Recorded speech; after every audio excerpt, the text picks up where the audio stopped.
नमस्कार, मैं डॉक्टर राकेश पाठक। दोस्तों, प्रधानमंत्री नरेंद्र मोदी ने अपने सबसे करीबी मित्र राष्ट्र सेठ गौतम अडानी पर आपकी मेहनत के 30,000 करोड़ से ज़्यादा न्यौछावर कर दिए हैं।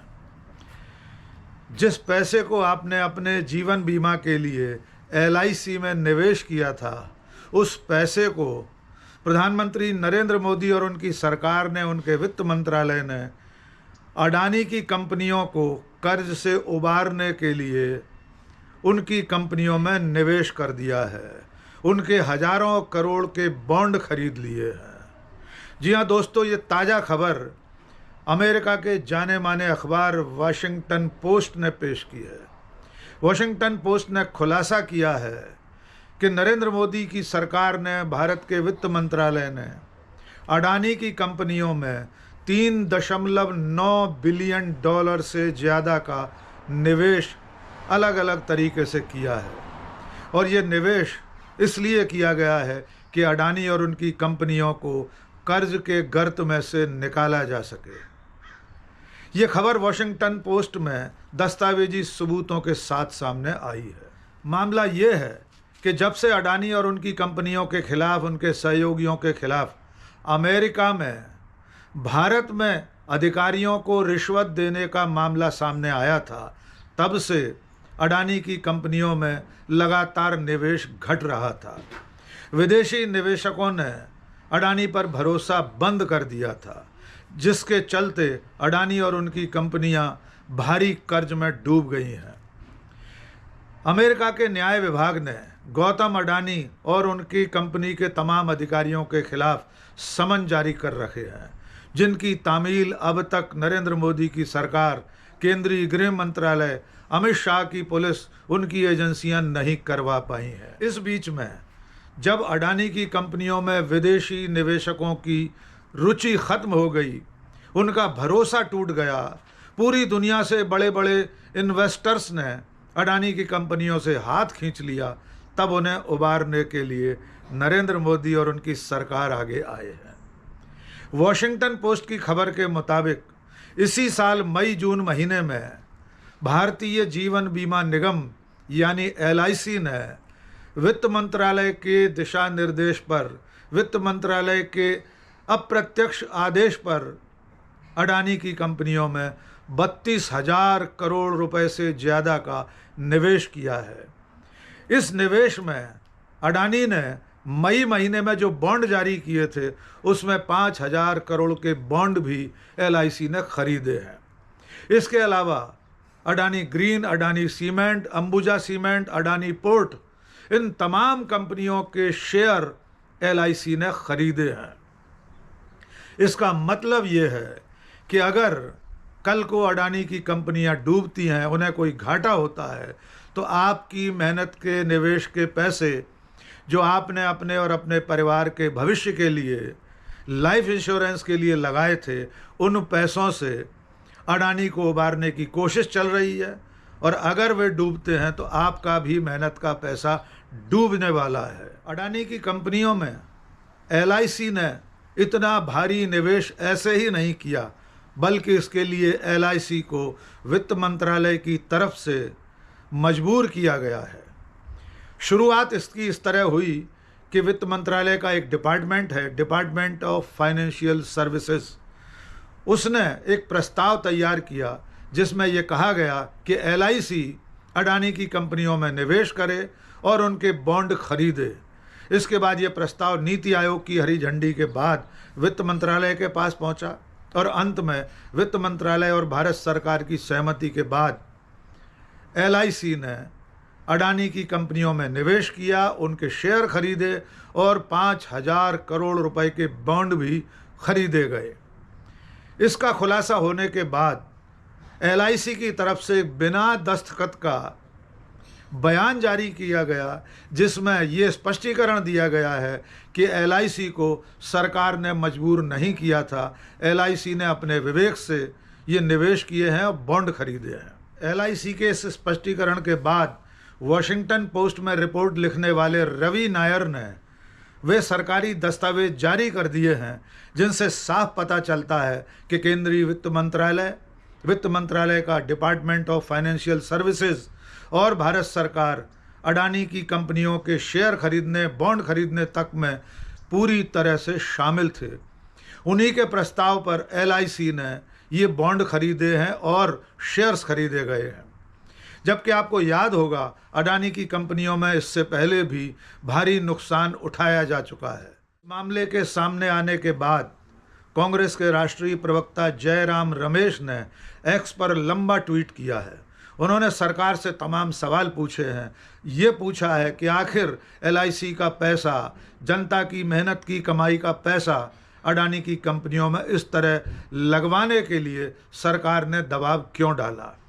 जयराम रमेश ने अपने ट्वीट में लिखा है, ED, CBI और आयकर विभाग जैसी एजेंसियों का दुरुपयोग करके अन्य निजी कंपनियों पर दबाव डालना ताकि वे अपनी संपत्तियां अडानी समूह को बेच दें। जयराम रमेश ने बताया है, लिखा है कि सरकार किस तरह अडानी को फ़ायदा पहुंचा रही है। आगे वे लिखते हैं, हवाई अड्डों और बंदरगाहों जैसे महत्वपूर्ण इंफ्रास्ट्रक्चर संसाधनों का पक्षपाती निजीकरण ताकि उसका लाभ केवल अडानी समूह को ही मिले। राजनीतिक संसाधनों का दुरुपयोग करके विभिन्न देशों में, खासकर भारत के पड़ोसी देशों में अडानी समूह को ठेके दिलवाना। अडानी के करीबी सहयोगी नासिर अली शाबान अहली चांग चुंग ली द्वारा शेल कंपनियों के मनी लॉन्ड्रिंग नेटवर्क का उपयोग करते हुए ओवर इनवॉइस करते हुए कोयले का आयात किया गया, जिसके कारण गुजरात में अडानी पावर स्टेशनों से मिलने वाली बिजली की कीमतों में तेज बढ़ोतरी हुई। मध्य प्रदेश, राजस्थान, महाराष्ट्र में असामान्य रूप से ऊंची कीमतों पर चुनाव पूर्व बिजली आपूर्ति समझौते और चुनावी राज्य बिहार में एक बिजली संयंत्र लगाने के लिए हाल ही में ₹1 प्रति एकड़ पर जमीन का आवंटन किया गया है।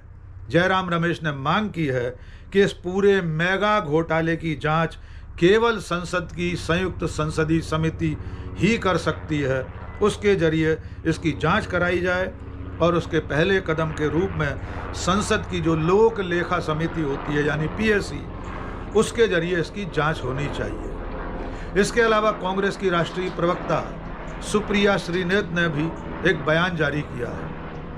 आइए सुनते हैं सुप्रिया श्रीनेत ने क्या कहा। वॉशिंगटन पोस्ट की रिपोर्ट ने एक सनसनीखेज खुलासा किया है। नरेंद्र मोदी और अडानी की मिलीभगत में हो रहे महाघोटाले की एक और परत खुल गई है।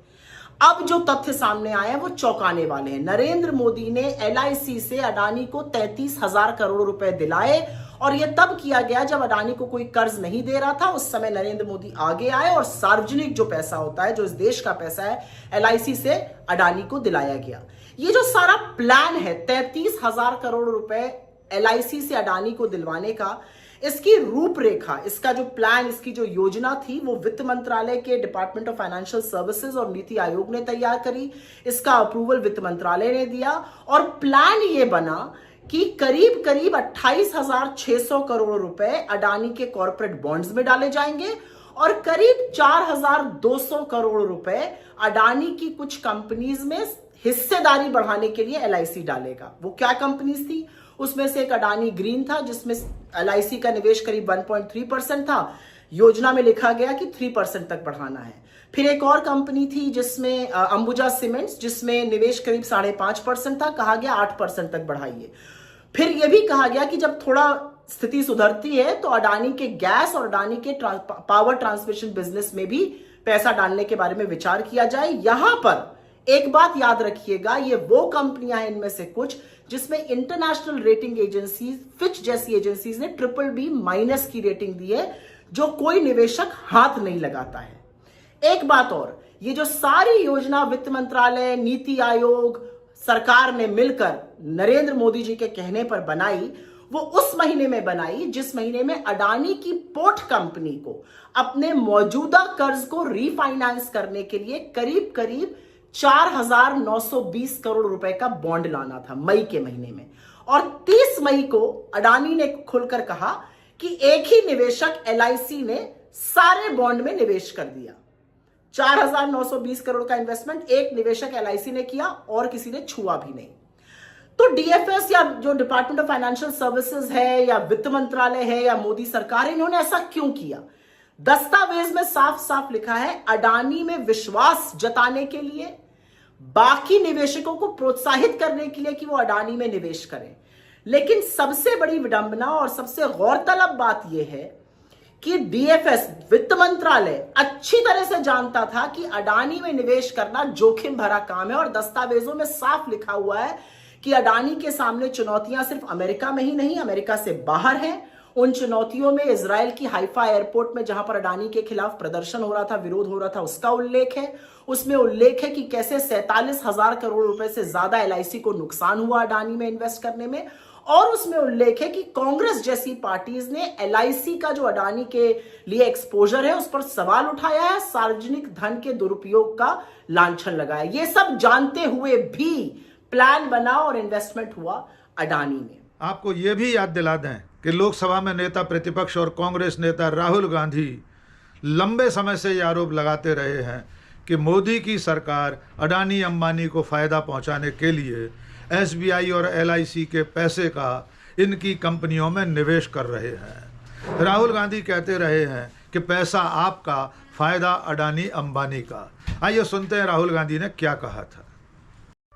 एसबीआई देश का सबसे बड़ा पब्लिक सेक्टर बैंक है। क्या अदानी ग्रुप को बचाने के लिए एलआईसी और एसबीआई को ऑर्डर दिया गया? एलआईसी ने खतरों से भरे अदानी ग्रुप को इतना बड़ा एलोकेशन क्यों किया? प्राइवेट फंड मैनेजर्स जो ज्यादा रिस्क लेते हैं उन्होंने भी ये नहीं किया। जब इन बातों से पर्दा उठेगा तो पता चलेगा कि उनके फायदे में ना सिर्फ आपका लेकिन देश का कितना बड़ा नुकसान हुआ। चलते चलते ये भी देख और सुन लीजिए कि जब प्रधानमंत्री नरेंद्र मोदी से अमेरिका में वाशिंगटन डीसी में राष्ट्रपति ट्रंप के साथ संयुक्त प्रेस कॉन्फ्रेंस में अडानी को लेकर सवाल पूछा गया था, तब उनकी क्या हालत हो गई थी। वे किस तरह पूछे गए सवाल का जवाब देने की बजाय वसुधैव कुटुंबकम का राग अलापने लगे थे। आइए सुनते नरेंद्र मोदी ने उस दिन क्या कहा था। Can I ask whether you discussed at all today the case of Gautam Adani, who's one of the wealthiest men in Asia and perceived as an ally of Prime Minister Modi? Prime Minister Modi, have you asked the president to take action on that case? Thank you. पहली बात है, भारत एक लोकतांत्रिक देश है और हमारे संस्कार, हमारी संस्कृति वसुधैव कुटुंबकम की हैं। हम पूरे विश्व को अपना एक परिवार मानते हैं। हर भारतीय को मैं अपना मानता हूं। दूसरी बात है, ऐसे व्यक्तिगत मामलों के लिए दो देश के मुखिया न मिलते हैं, न बैठते हैं, न बात करते हैं। तो वॉशिंगटन पोस्ट के इस ताज़ा खुलासे के बाद ये पूरी तरह साफ हो गया है कि नरेंद्र मोदी की सरकार और उनका वित्त मंत्रालय अडानी को कर्जे से उबारने के लिए आपकी मेहनत की कमाई को डुबोने जा रहे हैं। क्योंकि अगर कल को अडानी के कारोबार को कोई धक्का लगा, उनकी कंपनियां घाटे में गईं, तो आपका पैसा भी डूबने वाला है। और उधर अमेरिका का न्याय विभाग और वहां का प्रतिभूति विनिमय आयोग अडानी के खिलाफ अपने समन पर डटा हुआ है और उसी के चलते अडानी की साख दुनिया भर में गिरती चली जा रही है, जिसके चलते लोगों ने निवेश करना बंद कर दिया है। विदेशी निवेशकों के हाथ खींचने के बाद नरेंद्र मोदी की सरकार आगे आई और उसने एलआईसी के 32,000 करोड़ रुपए, 3.9 बिलियन डॉलर अडानी की कंपनियों में झोंक दिए हैं। आज के इस वीडियो में बस इतना ही। बहुत बहुत शुक्रिया। जय हिंद।